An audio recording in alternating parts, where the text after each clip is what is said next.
Transition Radio TV, brought to you by thebreastformstore.com. They have everything you could possibly need for your cross-dressing and transgender needs. Visit their website at www.thebreastformstore.com and tell them Transition Radio sent you. The following ingredients include a look behind the scenes. Cook uncovered until hot. Add grooves to taste. I would like, if I may, to take you on a strange journey. Once upon a time, there was a little girl. The accident was over a year ago.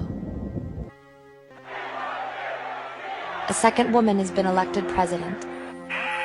A 12th planet has been named in the solar system. The last wild polar bear has died. I slept through it all. I was here for my waking. He called it a beginning. He said it was good. I think he may have thought that anything I did was good. Welcome to Transition Radio, live from Milton Manors, Florida. Your host, Mark Angelo Cummings. And your hostess, Jessica Latham.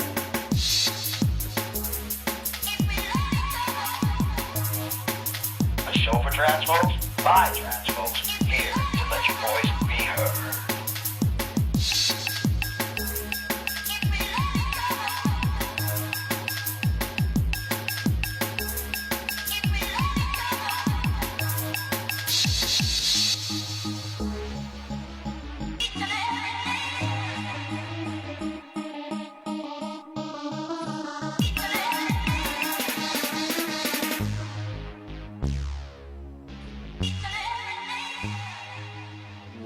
Well, good evening and welcome to Transition Radio TV show. I hope everyone's doing well this evening. Yes. I want to mention, guys, visit our website. We have a couple of new advertisers and I think they're worth checking out. We've got Gifts by Luli, and Gift by Luli has one of these wonderful little pendant there along with many other wonderful gifts. And also the Pleasure Bazaar, and it's a store for women who want to explore their sexuality. So please visit them or click on the links and it'll take you to their website. We appreciate our sponsors, we appreciate our advertiser, and we appreciate you. And of course, we appreciate Joe and we appreciate our guests. And talking about our guest, we've got Tony Doubek. He's a transgender gentleman looking to make positive change in this world. He was born female, but that does not make him any less of a man. He believes in universal human rights, that everyone has the right to self-determination, and believes in a higher power that is not full of wrath and rules, but full of pure creative and loving energy. He quotes, "I am a transgender man who came out about 2 years ago. After I came out, I was inspired to work as an activist and organizer in the LGBTQ community. I started by writing my blog, Boxers and Binders, which quickly became popular among young trans individuals.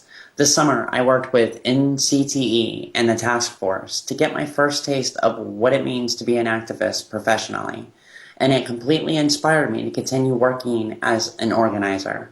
Now I write multiple times a week to raise awareness about LGBTQ issues and trans lives. I hope to eventually start publishing books around the same topics." Boxers and Binders is a place to find information about the trans community, resources, advice, and the LGBTQ news and more. It gets better. It gets better. It gets better, it gets better, it gets better, it gets better. We say it like a mantra, speaking it to the anonymous queer kid on the other side of the YouTube screen. We say it to our friends in their times of need. We say it to ourselves in the darkness of our anxiety, trying to talk our emptiness into filling. We pop it like phrases into our mouths with our Prozac, praying that by hearing it and saying it gets better will one day turn into life is great. What we don't realize is that the sound bites make ripples in the air, but to take action makes ripples in reality. I once wrote that my life is living proof that it gets better, but what I forgot to mention is how hard I worked to claw myself up from the pit I couldn't see the entrance to. When my lungs stopped filling with air because of depression sitting in them like cement, when the mirrors mocking pushed me to dress in the dark, when my friend told me he could help my anxiety with Reiki, then told me he had never shaken so much during a session, when I looked on my past like the memories of a stranger, I knew that popping words would not pop my life into place. So I stopped digging into the ground and dug my toes and hands into the walls of my pit and started climbing up. Choosing my name created a rope, allowing Anthony to live brought me life. My friends dug footholds of support into the walls that reached out and caught me when I fell. When I got halfway up the pit, I cried for the strength of my family to help lift me up. But I had to wait and rest a while, because their love gave me a tool to climb, but my strength was the only thing that would pull me up. Looking back down, I refused to go back to popping phrases and filling the darkness with the light of other people's success. In that moment, realizing only the strength of my own story could empty the cement from my lungs and bring me to a world where mirrors tell the truth without digging nails into your gut. I spun my life into the rope and felt ripples in my hands as the string of sanity became the line to life. It gets better, they said to me at the bottom of my pit. It gets better, I mumbled in my panic. It gets better, my friends told me as they built support into my walls. It takes action, I said to myself as I clung to my safety net in the darkness. Now I can feel the ripples of my first step in every step I take, but I can still feel the rope burns on my hands, reminding me that the past of the stranger in the pit is shared with the future of my life and love, of my path that leads me to the mouth of other pits where those taking their first steps need their first footholds of support. It gets better. But it takes actions to make the ripples of sound bites become the droplets that create waves of new life. And now welcome to our show, the poetic Anthony Doubek. Thank you. Thank you so much. That is so weird to listen to a year later. Very powerful indeed. And I think our lives has so much to tell that we're able to write music and we're able to write poetry, and it comes from the heart, from the pain and suffering, from the amazement, because it's not all about pain and suffering. There are amazing times as well, especially when we start to transition. It's like watching this new person unfold in front of the mirror. An amazing thing. It's like seeing your true self come out. Definitely. You wanted to share a little story or some great news regarding someone that actually donated the money that you needed to have your surgeries done. Yeah. Yeah, actually, my girlfriend Hannah and I went out to dinner with her mom last weekend. And I'd met her mom a couple times before, so this wasn't like the first time meeting her or anything. That was a little while back. And we're sitting at dinner, and we had been talking about some of the stuff that I've been doing recently. And she said, well, I want to make a donation to your surgery. How much do you need? And I told her, I need $6,400 left. And she explained to me that she had grown up in a church where you tithe 10% of your income. But she had left the church for, different reasons. And she was telling me that because she was no longer tithing, she wanted to be able to donate to different charities or organizations or causes that she really believed in. And she told me that she really believed in my cause and that she wanted to give me the rest of the money for my surgery. And she said the condition was that I had to continue to do the work that I was doing every day and to really pay it forward to the trans community, because she really believes in what I'm doing and really wants to help me help other people. So in return, while I'm recovering, I'm writing a book on how I became an activist and how everyone can become an everyday activist, just very simply in their everyday lives. And I'm going to put it online for free so that anyone can access it. That's great. That's really, awesome. And that is the best way of tithing, helping those that really need it. And that's a wonderful thing. And And We all should do I that. believe in paying it forward. Definitely. Absolutely. That's definitely something that we all should do. Is once we get where we want to be, we should give, and it's important because there are a lot of trans brothers and sisters that still have a long way to go. Yeah. So let me ask you, Anthony, what inspired you to become an activist, and what kind of activism do you do? So when I came out as trans, I had a really hard time coming out. I was panicking, and there were a lot of tears and a lot of hyperventilation and just awful things. I lost 15 pounds because of stress in like a month, and I was really supported when I came out. And it shocked me that, someone like myself who has so much support and so much love from not only my friends, but also my university and my family, to the point where my grandma now calls me Tony Baloney, and has no problem with it at all. My Italian Catholic grandmother has no problem with who I am. I realized, if this was this hard for me, what is it like for someone who is not as supported? And in that moment, I kind of had an epiphany of, I have been given a lot of privilege and a lot of gifts, and this is why, and this is what I am supposed to do with it. So, in about a month, I changed my major from music to political science. I started writing boxers and binders. I, went to this big queer conference and just started going and figured, if my family and friends read the blog, that's great. But, maybe one day there will be one trans kid out there who will read it and be like, oh my God, I'm not alone. This is what is happening. And it just got bigger and bigger. And I got more people, talking to me and saying, this is really helping and I really appreciate this. And it just kind of fueled the flame, and I just kept going.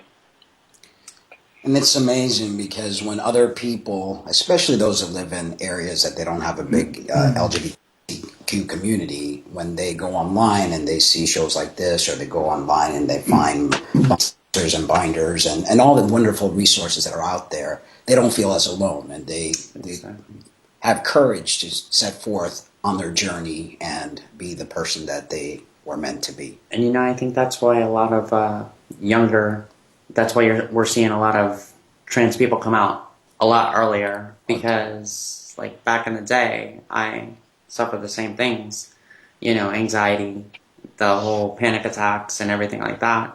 So, didn't have the resources and stuff like that. Now that people are actually coming out and coming up on the forefront, people are seeing, hey, I'm not alone. And I spent so much time thinking I was the only person that had this issue. And that's where the idea of Transition Radio came to be, that we would have a library of interviews of individuals from all over the world, which we've had individuals from all over the world. So that... And on the internet, there's all kinds of different ways to find out that there are more of us out there. And exactly. It's pretty amazing. So tell us about Task Force and your experience with them. Yeah, when I realized that I wanted to be an activist, I was like, okay, so I need to actually start working, with the groups that are out there, especially if I want to go into this. I didn't know what being a professional activist meant, or what it looked like, or how you did it. So I applied with National Center for Trans Equality and with the Task Force, the National Gay and Lesbian Task Force, and I got both internships. So I worked with both of them. I was Vincent Filano's communication intern at NCTE, and I was a research intern at the task force simultaneously. And when I was at NCTE, I did a lot of outreach and organizing and work to kind of push forward things like immigration reform and ENDA and different things on that front. But I was much more behind the scenes at task force. And all summer, I worked with a team on the National Transgender Discrimination Report. And every day, we were working with the numbers of trans people being discriminated against at home, in housing, in medical settings, in workplace, in school, just all across the board. And it was really hard to work with those numbers sometimes. But at the same time, we were seeing Laverne Cox all over the internet, and we were seeing so much great, things happening, like Social Security Administration, revising how you change your gender marker, and all of these really awesome things happening during the summer while we're working with these numbers. But at the same time, we still knew that they were there, and we were trying to push that information out as much as we could. And it really hit home for me how much work we have left to go, especially when DOMA was declared unconstitutional this summer. I wrote a post saying, yes, this is awesome. Go celebrate, get drunk, have fun tonight, but get your butt back here tomorrow and keep working, because we still have a lot of work to do. And it really, I think I learned a lot on how to talk on these issues and how to help people remember that, yes, we have come very far, but we have a long way to go. It's a fine line, because we can't, sometimes I feel that a lot of these groups do great things, but sometimes it almost angers people to be in their face. So it's one of those balanced, happy mediums. I think one of the things that a lot of these groups are lacking is to help trans individuals find work, find maybe housing, a lot of things that are needed. And I think the medical community still lags behind in education, and they're still pretty ignorant. And it's funny that you brought up Laverne Cox, because she's in that Netflix original Black is the New Orange, or Orange is the New Black, yes. Which is an awesome show. Yeah, she was in that meeting they had up in New York.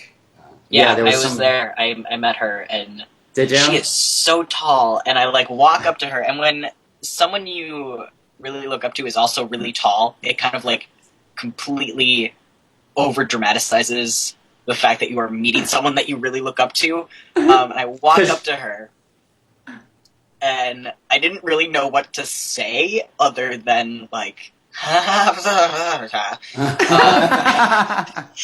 I walk up to her, and she said the first words, and she goes, "You are so handsome," and I went, and you're really beautiful, and I don't know what's happening because I'm totally having a fanboy moment right now, but this is cool, and can I have a picture? And it was so embarrassing, and I was like, oh my god, did I really just do that to with Laverne Cox? Oh, but yeah, she is really cool. She did a panel out there, and it was just it was really cool to get to hear her talk and to meet her, because she's. And to anybody out there who hasn't seen that show yet, go watch it, because it's really awesome. Yeah, we were so hooked, and then the season ended, because we watch it on Netflix, so we have a marathon, episode after episode. Yeah. And it's really great, because there's a lot of trans movies out there with no real trans characters playing the roles, so it's really good that they actually used a real live trans individuals. Yeah, case in point, Hit and Miss was another one. It was a 6-episode miniseries. With Chloe Sorvine. Yeah. And that was the same girl that played Brandon Tina's wife in Boys Don't Cry, or girlfriend in Boys Don't Cry. Yeah. So, but she did a really good job. She played a trans girl that was also a contract killer. So if you get a chance to see that, you got to check that out too, because it's a really cool show. There are so many amazing trans actor and actresses that they can use. Exactly. All of us, instead of... We need to push for that. Yes, exactly. Get more trans women and men into Hollywood. That's right. Into the mainstream. I'm totally supportive of this plan. Well, let's do it. I'm game. And I think a lot of us, I took 4 years of acting in high school. I think a lot of transgender individuals, and if you watch the library of our shows, they all have talent. Either sing, write, do poetry, they're actors, comedians. So I think we need to get a union together and get us out there working. There we go. I like this idea. Yes. Let's do a talent school for trans individuals. Just teach all kinds of talents, and be all right, go into the mainstream. So there we go. Hire ourselves a couple of good agents and get us all out there in the mainstream. Yeah. I can make animal balloons. Oh, did I just say that out loud? Okay. Anyway, Anthony, how has your transition been thus far, and what was the most memorable moment for you? So I'm only a year on testosterone, which is insane. I'm pretty sure I was on a really obnoxiously high dose, because I transitioned really fast, and it worked really well. I have no complaints at the moment. I have a beard and a bass voice and muscles that I never had before, so I'm not complaining. But I think the moment it really hit me was actually recently. School had just started, and I was starting a relationship, and she never knew me before I was trans. And so for her, the fact that people ever misgendered me was like blew her mind. And we were just kind of sitting there, and she said, I don't even remember what she said, but she said something about, she asked about my boundaries, in the bedroom type stuff. And I was like, well, I mean, my boundaries are like, treat me like you treat a guy. And she's like, well, duh. And it kind of hit me at that point, like, oh, well, I guess I don't, like, it just, I guess I'm just another dude now. Like, that's kind of cool. And, the next morning, she was, like, I don't know, doing her makeup or something, and I came up behind her and, like, snaked my arms around her waist and, like, rested my chin on her shoulder and, like, looked in the mirror, and I was like, there's a dude in the mirror. That's me. Okay, I'm cool with this. Like, finally. And it's weird that it, like, just recently hit me how far I've come in my transition. So, yeah. It's amazing how much we look at mirrors. Like, when I first start transition, every mirror is like, who's that? You're like, really? Because it's like this person that's just being creative in front of you, and it's just so amazing. It's not like we're looking because of vanity. It's like, is that really me? Wow. Looking at the changes. Yeah, it's like, wow. It's an amazing thing. And you mentioned something about the boundaries and whatever. Yeah. I think that we're still in the Stone Age when it comes to sexuality and boundaries. I think even between heterosexual, genderly aligned male and female, there shouldn't be roles in a bedroom. I think the more people allow themselves to be free in the bedroom, the better it is. I mean, that's one of the things I have found out in my 49 years old. I know I'm old. But when you put boundaries, you really can enjoy yourselves. Wow, I'm old. I know. Can you give me Jesus' beeper number? Yeah, sure, I could. I arranged it. But, I mean, I don't know how you feel about that. I mean, and I know when we first start, it's all like, okay, I'm macho, don't you but then after a while, you just become comfortable with self, and then there's none of these boundaries like, okay, you can't touch this, you can't do that, you can't do the other. Do you feel that way, or? For me, I grew up kind of Catholic, but I grew up in a really liberal Catholic community. But I knew all of the stereotypes that were supposed to go with Catholicism and being Catholic.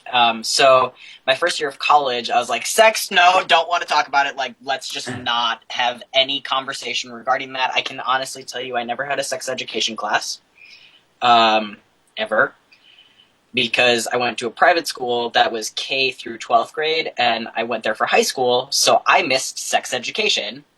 Because they did that in 7th grade, so I just never had a sex ed class. So I didn't know anything about how anything worked, and I was just kind of like, I'm gonna just not think about it. And,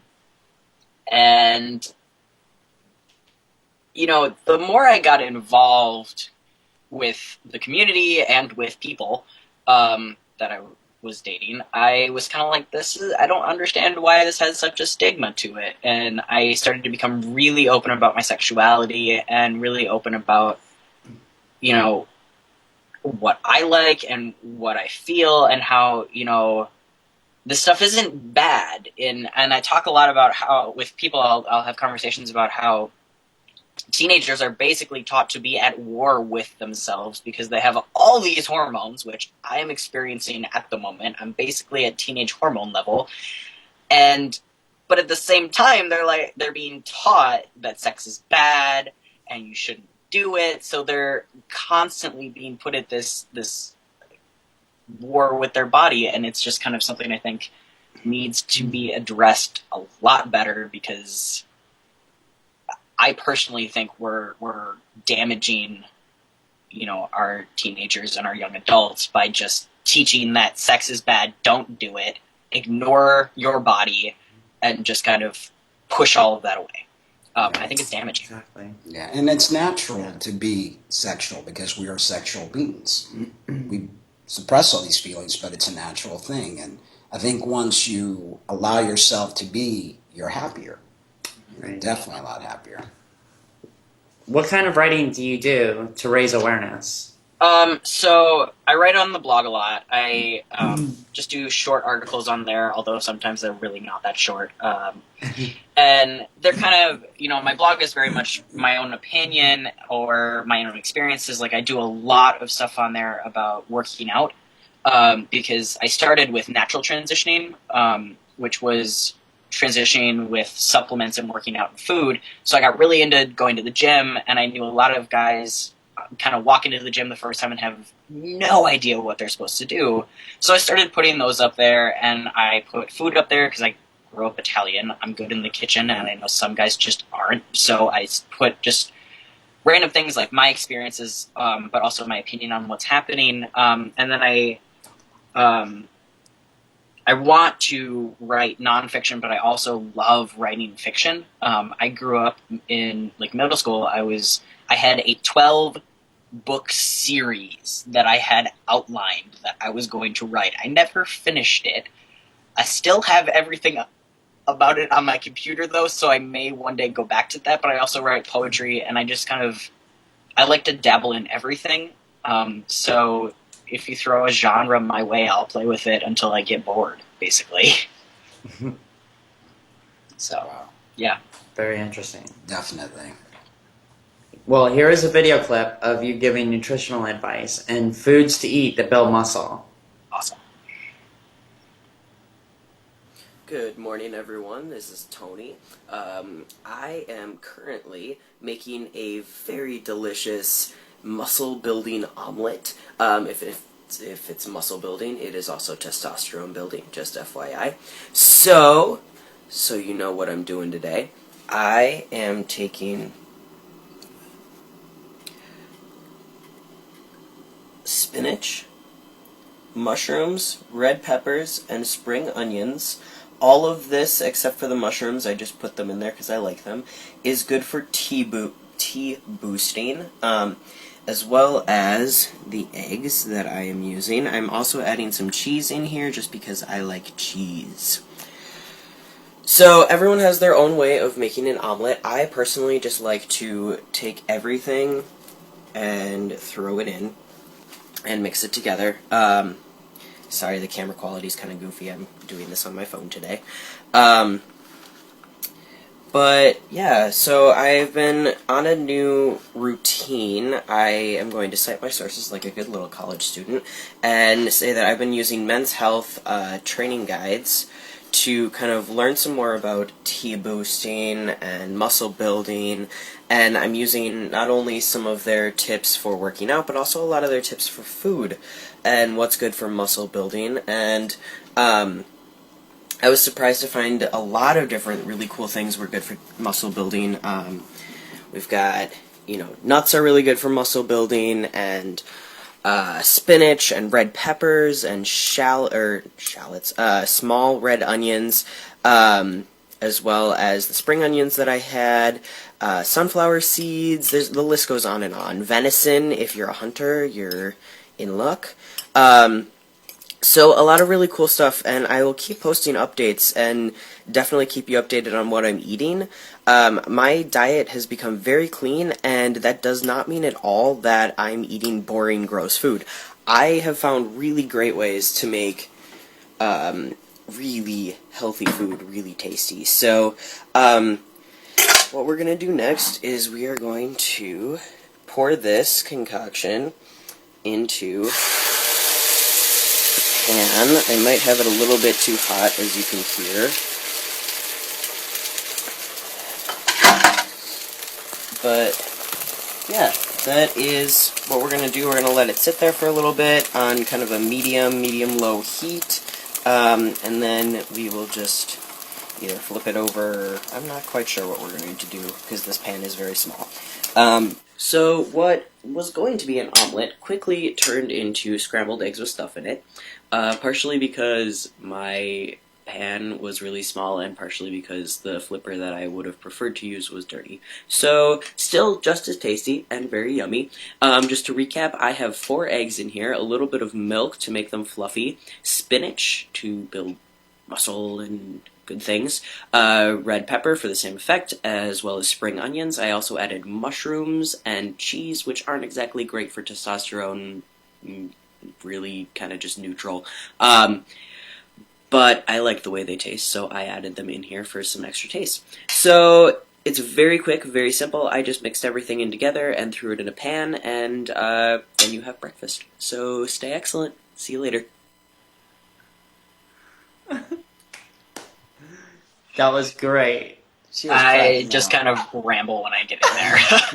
No, but when you said omelet, and then I was expecting to see this nice little folded thing, and then you said, "Oh, it turned out to be scrambled eggs with all this stuff," and I started dying. Yeah, one of the things that people don't realize when you can use heavy heat on food because A, it kills it, so it's better for the food to cook slowly. I personally was raw vegan for 13 months, and it's a healthier way of eating because you're not killing the food that you're making, literally, and it's so important, especially when you're taking hormones. And most trans individuals don't understand this, that you have to have a good nutritional plan because diets don't work. It's a lifestyle, and you have to put the right ingredients in your body, or else you can go into several complications. And oh, come on. So what, I can't eat like a huge steak and drink a Diet Coke and it kind of affects everything? No, it doesn't work that way. It doesn't work that way at all. Okay. I mean, it's important. I mean, here we spend all this time trying to change the way we look to align our minds with our genitals and our soul and all that stuff, but yet we put all sorts of crap, pardon my French, in our system. And so it's like, okay, now you're where you want to be, but you're going to die in 5 years. You know, I mean, it's crazy, but it's not that bad. Yes, it is. This one is like, oh, shut up. She doesn't get it. Hand me my gummy bears and stop it. Okay. So, Anthony, tell us a little bit about Boxers and Binders. So, Boxers and Binders is the blog that I write, and it's actually gotten pretty big on Facebook and Tumblr recently. Oh yeah, it's all new. It just got a facelift. I was excited about it. And I started just writing a blog on there, and I was like, oh, I'll just put stuff up on, the internet, because that's where people go these days. And it just started off as me writing, and then it turned into, advice and my life, and, all the different things that I do, and eventually I was like, okay, well, it's getting kind of big. Let's go on Facebook. So I went on Facebook, and then I went on Tumblr, and it really started to snowball effect how many people were reading it and how many people I was reaching out to. And now Boxers and Binders isn't only a place to, read about what I'm going through, but I also have tons of resources that I'm constantly trying to update. I'm now speaking. I have 2 speaking events that I'm doing this November in Wisconsin at 2 different UW schools. And for Trans Awareness Week, I am actually holding workshops online via YouTube Live, and just doing live workshops free for everybody to just come and talk about the spectrum of gender. There's going to be a Q&A. I'm going to do a trans history workshop. And a workshop on telling your story to use in organizing or to change people's minds or create new allies. So it really started as just this little dinky blogspot.com thing and turned into this full-blown website and, profession, really.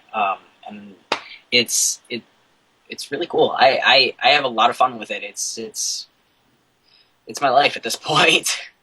I hear that. I understand. Yeah. So you are a poet. What kind of poetry do you do? And can you give us a short live performance of your poetry? Definitely. Andrea Gibson really inspired me. So does Ivan Coyote, actually. And those two really like the style that they use. It's just kind of freestyle, and it's a lot of fun. And I can definitely give you a little short live performance. I wrote this last night for my girlfriend. She blushed. It was cute. So yeah. To the girl who feels the madness and makes it sexy. Your hands terrify me. Not because they are strange-looking or obnoxiously strong. They are actually quite pretty and graceful. Nor is it because I don't want to feel them, but because I am actually completely open to them. Before you, I was convinced I would never be open like that again. I felt that any hands would break the wall I had constructed between my mind and my body. But the night we first kissed, I wanted nothing other than to be touched by those hands for eternity. I do not know what it is that allowed me to give myself over to you, but I did. Maybe it's because you never knew me before. Maybe it's because you were not afraid to break me. Maybe it's because you took my body as belonging to the man I strive to be. Maybe it's because you make me the man I strive to be.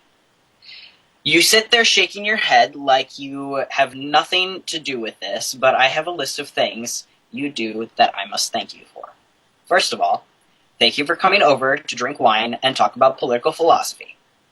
Thank you for being open to being with a man in an unusual body. Thank you for waking up next to me and for walking to class late with me. It was that first night that I knew I was in trouble. I know I may sound silly when I thank you for being so beautiful and also for wearing that costume to the Rocky Horror Picture Show. But I don't care. You're hot, you're with me, and I thank you and the universe for this fantastic turn of events. Thank you for singing. Your voice reaches a part of my heart and mind that takes me away from this earth and this moment to a time and place where anything is possible. Thank you for staying when I cry. I know it can't be easy when I close everything off. When the landmines in my body go off. I know that if I could, I would write you an instruction manual, but I am still searching for one myself. Thank you for never questioning who I am. It is so nice to come home after a day of activism to a person whose only question is, can we watch Star Trek? Thank you for never laughing at me or what I call parts of my body. Thank you for using those same words for those same parts of my body. Thank you for learning with me and rolling with the punches. I know they hurt you just as they hurt me, and it kills me that I have no comfort or answers to offer you. Thank you for nagging me when I forget to eat, and for cooking for me at 2 a.m. just because you are worried about me. Thank you for getting every Harry Potter, Doctor Who, V for Vendetta, Iron Man, Sherlock Holmes, Pirates of the Caribbean, Wicked, Rent, Les Mis, and Disney show reference, or Daily Show reference that I make. Having a nerdy girlfriend, who is also as sexy as you, is definitely something to brag about. Thank you for taking me as I am. Every flaw, every bombshell, every nerdism, every scar. Thank you for loving me. Thank you for seeing me. Amazing. She sounds like an amazing, amazing woman. She is pretty awesome. She's also a mega nerd, and I love it. That's great. You guys have such a way of sweet talking. Yeah, no, that's because we have that duality, it's that balance. Yeah. Well, you wrote me a song like, after the first 2 weeks, yes, we knew each other? Yes, I did. It's amazing that you stated something in the poem that she allowed you to open up. That not so much that it was her hands that makes you feel, but the fact that you opened up to her is what allowed you to feel. And I think many of us transgender individuals spend many years not allowing anyone in because we're afraid to be hurt, because we didn't feel right within our body. So once we start becoming aligned, it's almost like, I can't even find the words, like your heart opens up and you finally allow a person in. And that has to be the most amazing feeling. Would you agree with me? It definitely is. And, I spent the whole summer in DC just very closed off to any type of fling or physical interaction. And, you know, my last relationship had been torn apart by my own issues with my body, because I wasn't willing to admit that that was what the issue was. And it was so terrifying to me to be so open to somebody and to, you know, allow someone to come in again. You know, it was absolutely terrifying to me, and I had no idea what was happening. And, you know, once I accepted that I was able to be, you know, open to these possibilities again and open to a relationship like that again, it was a big relief, especially for someone who is probably more of a hopeless romantic than Ted Mosby. So, yeah. Yeah, I hear that, definitely. You are a musician and play various instruments. Give us a glimpse into that world.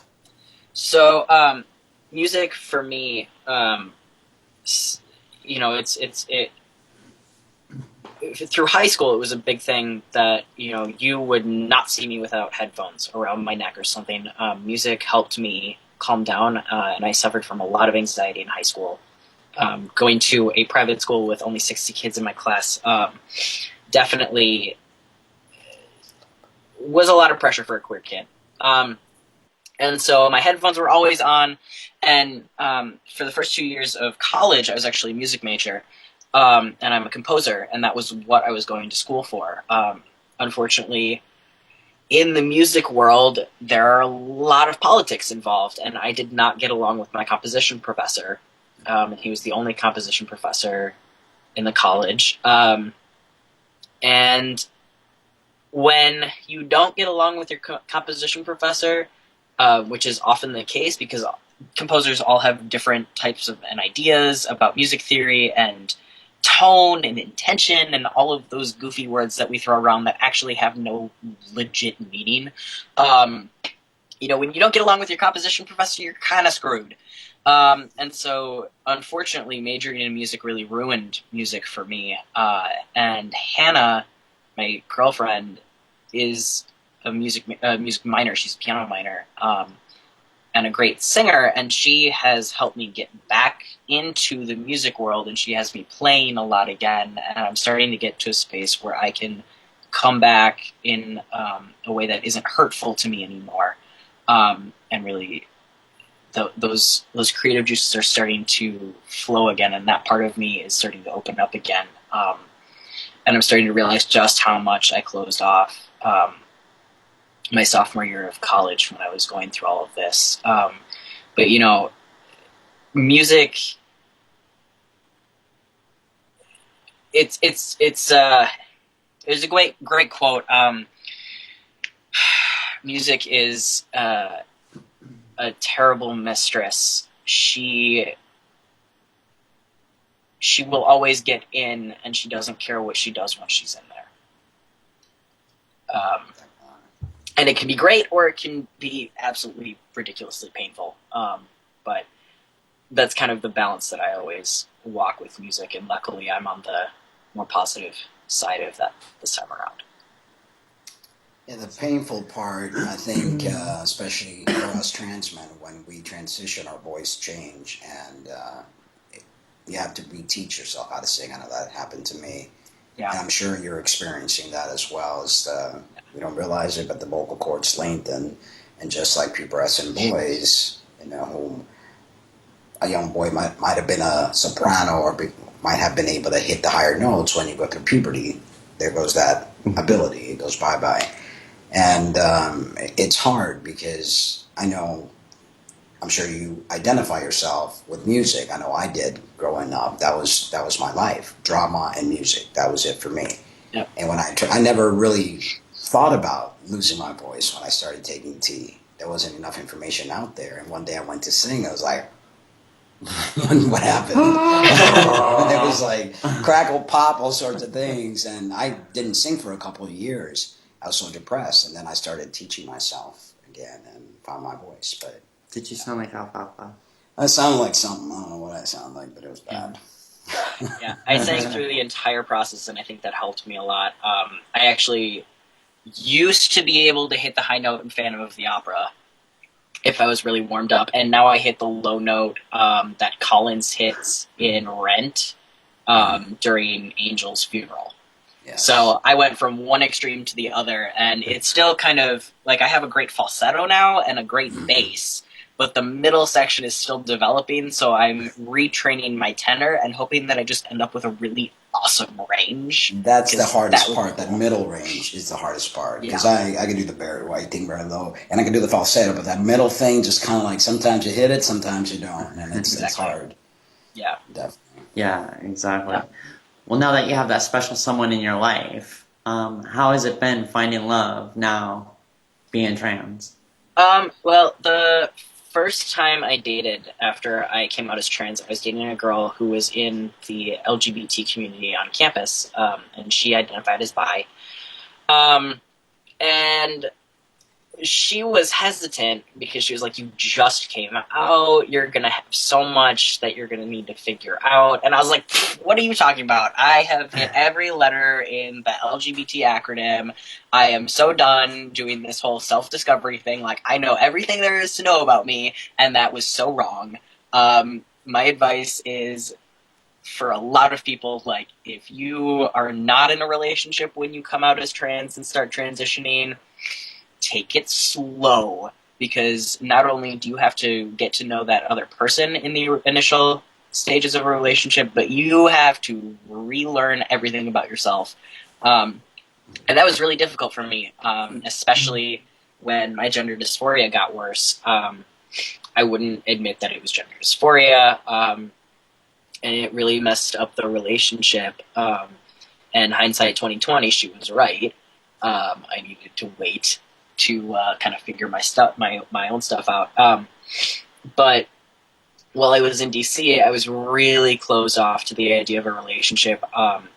Things that were sexy, that were supposed to be sexy, were absolutely terrifying to me. You know, all of those things that people are like, oh yeah, I so want to do that. I'm just like, no, you can keep that over there. I know it's sexy. I just don't want any part of it. I will have a panic attack. And strangely enough, Panic at the Disco is my favorite band. Brendan Urie's voice in a certain number of songs like made certain things sexy to me again, and I have no explanation for it other than I have a giant man crush on him. And right at the time that I was like overdosing on Panic, I was starting to hang out with Hannah more, and I was just kind of like, all right, well, I guess I'll jump back into things. Like, sure, can we listen to Panic at the same time? I know that's weird, but let's just have that going, because that'll help. So thank you, Brendan Urie, is kind of the moral of that story. It's amazing how our sexuality does change through the evolution of being trans. Yeah. It's just one of those things that you start off the whole hetero thing, and then you start looking at, individuals that look good, and you start having the man crush, and you're like, wow, that looks sexy. Why am I being attracted to this hairy chest? What's wrong with me? I became a man, and you go through all this evolution in your mind. And so what I did is like, found the best of both worlds, a little bit of both, and it's right here, and it's perfect. I get, so fulfill both my sides. And it's, I don't know, it's crazy. They say it's testosterone that does it to us, that all of a sudden we're started like, yeah, sexy boy, like it's weird. Yeah, I definitely, like, when I was still identifying as butch, as female and a butch, I was definitely like lipstick lesbian all the way. I just wanted the most feminine woman I could find, and a friend of mine who's a psych major watched the progression of the girls I dated, and as I came out as trans, I became more comfortable with more tomboys, and he goes, I think you were trying to just overcompensate, so that there would be no question that you were the masculine one in the relationship. And then I kind of thought about it and was like, oh, well, maybe. Okay, whatever. Stop psychoanalyzing me. But, you know, recently I started to kind of just leave my sexuality up in the air because I'm like, you know what? Whatever happens, I'm just not even going to fight it anymore. Like, I'm so done being closed off to things. It caused so much pain in my life that I'm just kind of like, at this point, you know what? I got Hannah. If that doesn't work out and I fall in love with a dude, whatever. If I fall in love with whoever, I just don't even care anymore. I just let it happen at this point. That's the way it's pansexual, you know. That's a wonderful thing. Yep, it is. It absolutely is. And you're the best of both worlds, too. Yeah. We have a foursome, so we we do. You know, it's my male side, my female side, her female side, her male side. We all just kind of like, hey, let's have a party. It's like a big powwow on the side. Yeah. It's like, okay, you know, yeah. Okay. Okay. It was going to be too much TMI, I'm sure. Yeah, I know. So that's why I cut it off. Yeah. Not gonna go there. Okay. But anyway, here is a video clip being transposed. Their hormone-surging, zit-popping, awkward-talking glory days. Being trans means hunched shoulders, clothes too big and undershirts too tight, all working together to hide those curves your mother told you would come in handy one day. Woo! Being trans means saying fuck you to a binary more constricting than the ace bandages we wrap around our chests. Being trans means looking over your shoulder at every unrecognizable sound when walking home at night, just in case someone heard you talking, or stumbled onto your blog, or recognized those bumps under your shirt as more than just an accidental crease in the fabric. Being trans means wondering if they'll still be attracted to you when they learn what you do or do not have under your clothing. Being trans means wondering if those statistics are really true and if you will be one of them one day. I am not a statistic. I am a man, not trapped in a woman's body, but trapped in other people's perceptions of what it is to be man or woman. My life is a package wrapped in comic strips, proving that no matter what god is up there, they definitely have a sense of humor. By age 18, I had my whole life planned out. I was going to be a film composer. I was going to marry my straight girlfriend, move to London, have 4 kids, 2 dogs, and a cat. I would be interviewed about being the first out lesbian film composer, and would write the score for the new Harry Potter films. You know, when they did them right. By the time I turned 21, that future had disappeared into an alternate reality I never wished to visit. I had come out as trans, fallen in and out of love more times than I wish to admit, changed my major and my name, left the music world, and entered into a world filled with more color and personality than I could ever have imagined. Yes, my life had changed. Yes, I had dragged my heels, hitting B, L, G, and Q, and every letter in between, before finally accepting the T.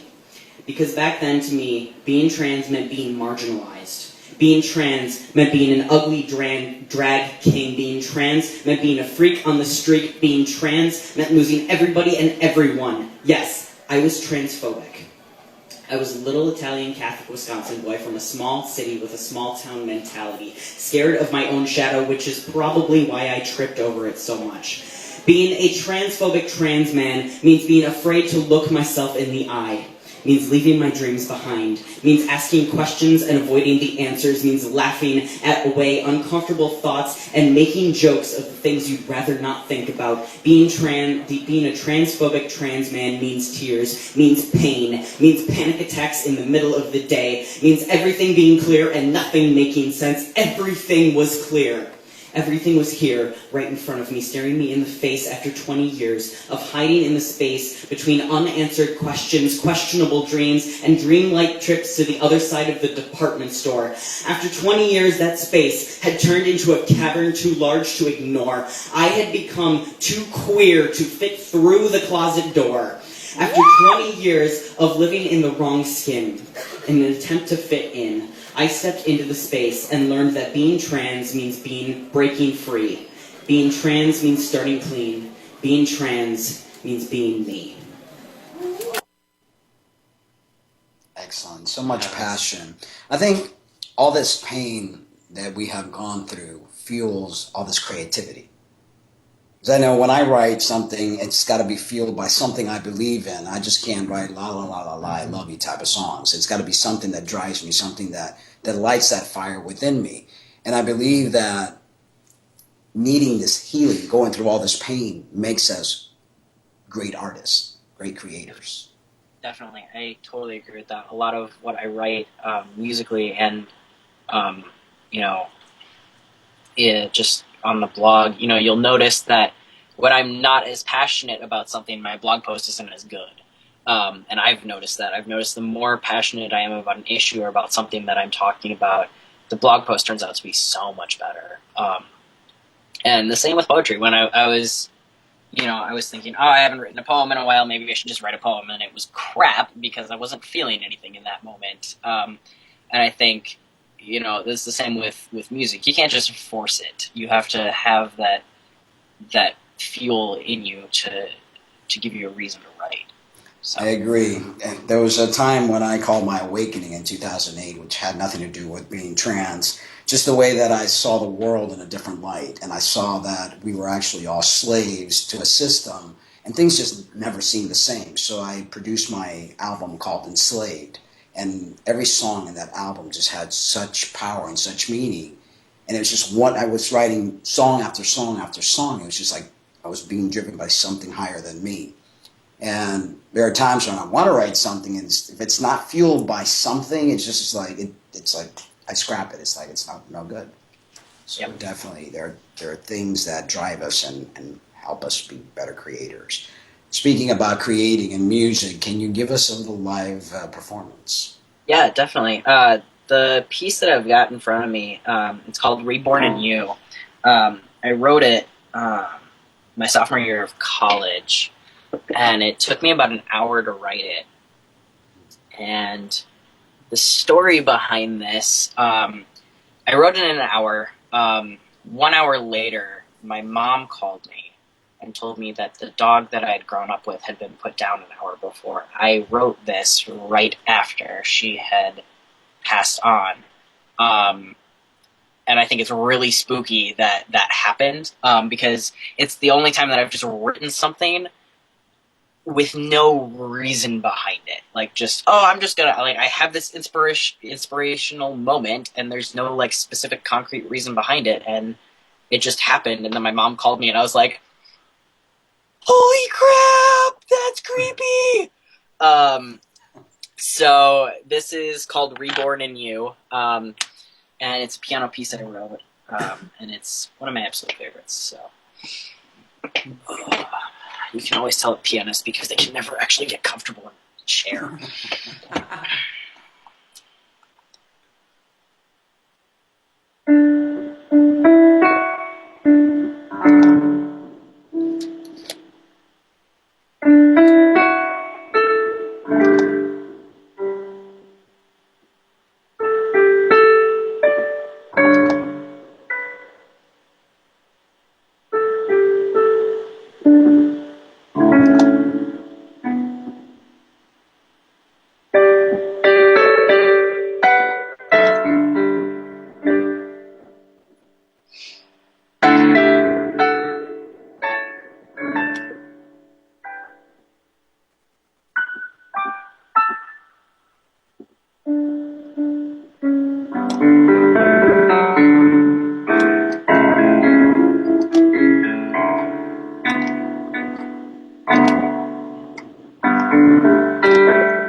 I was hoping you would sing a little, but I guess that wasn't. I have a cold right now.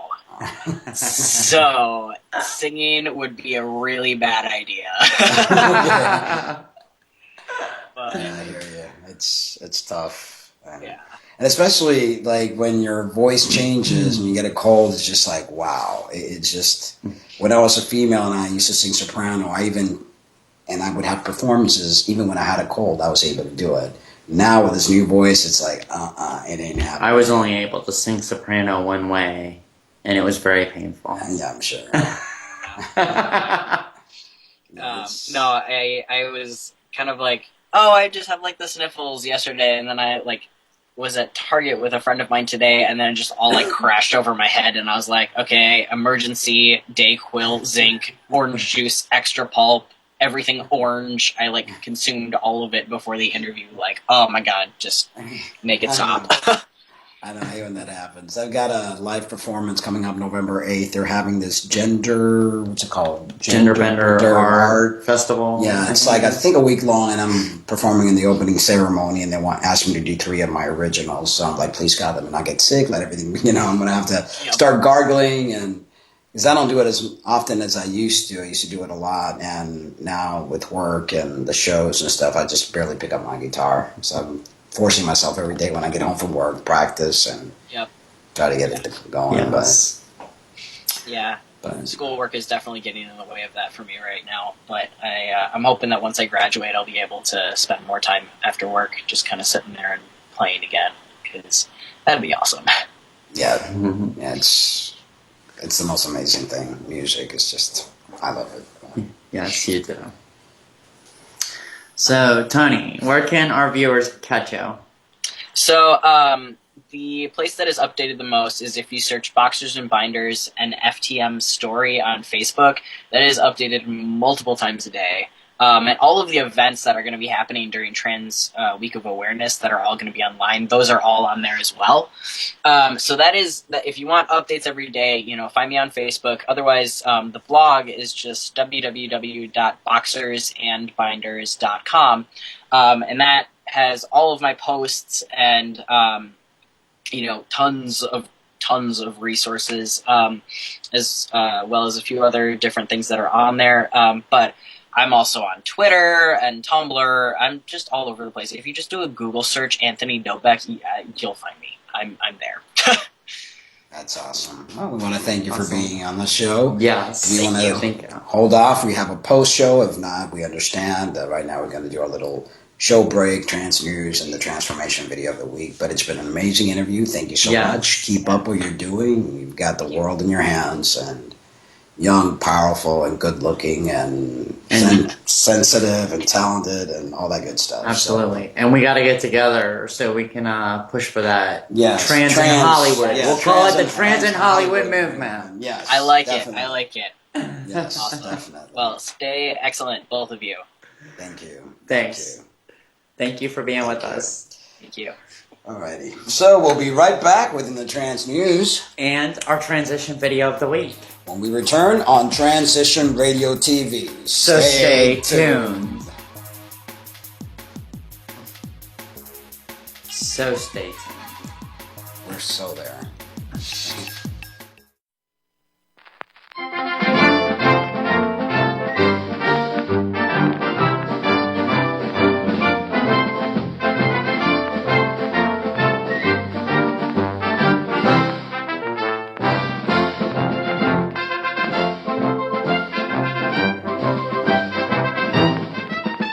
Well, in our trans news today, we're going to speak about Bruce Jenner. He'd wear women's clothes, shoes, and lingerie. Bruce Jenner, the secret crossdresser. But before I read this, well, actually, I guess I'll talk about it afterwards.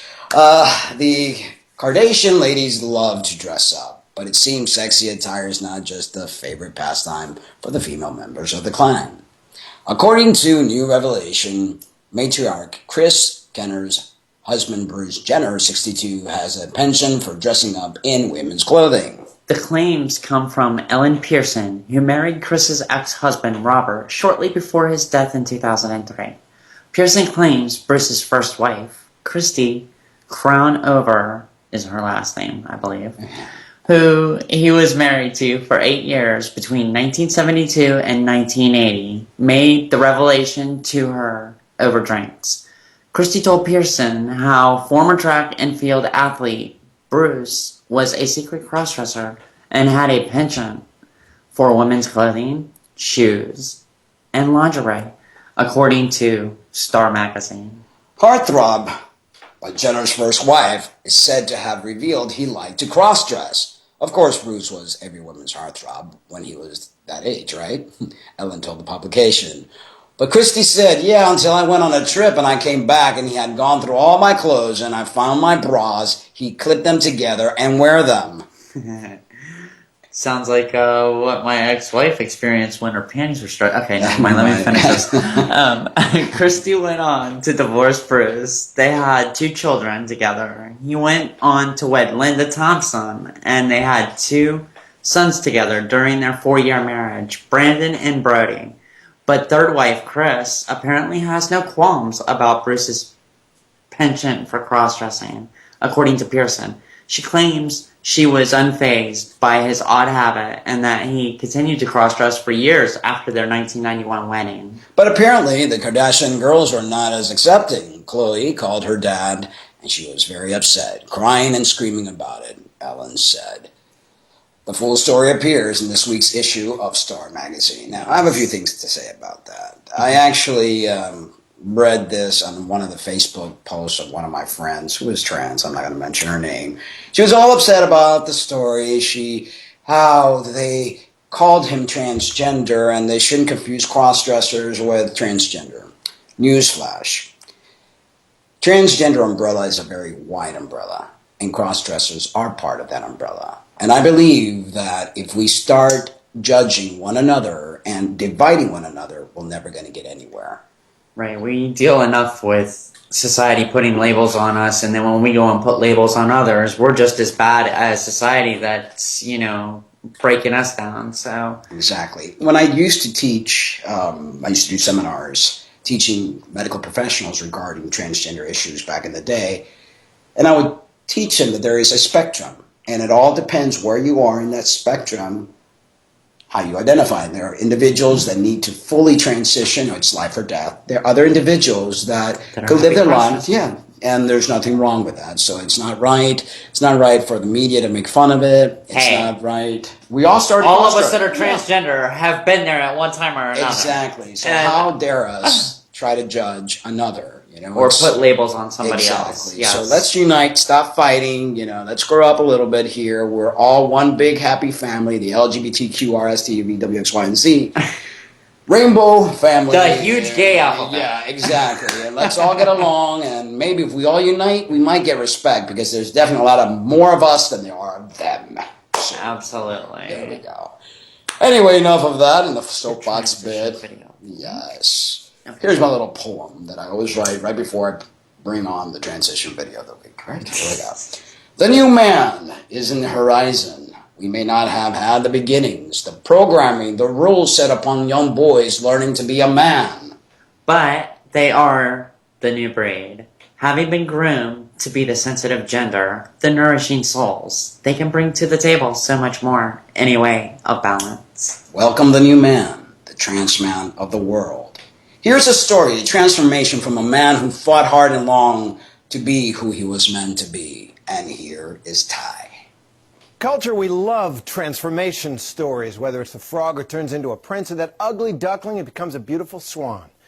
Yet the spell can sometimes be broken when the characters of the story are real people. And the transformation has to do with the words she and he. Here's Lisa Ling. Come on.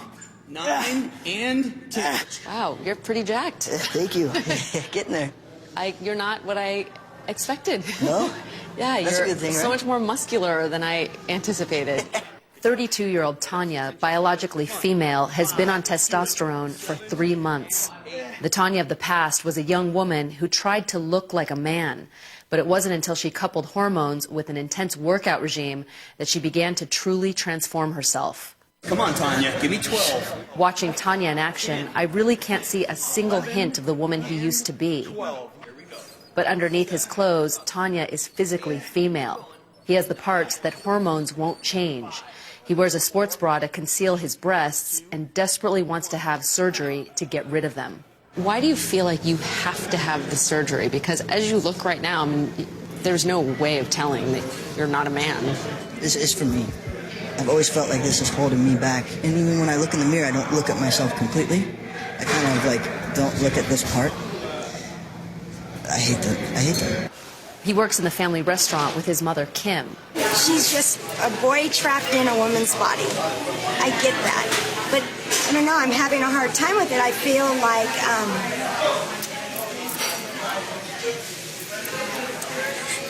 I'm losing my daughter.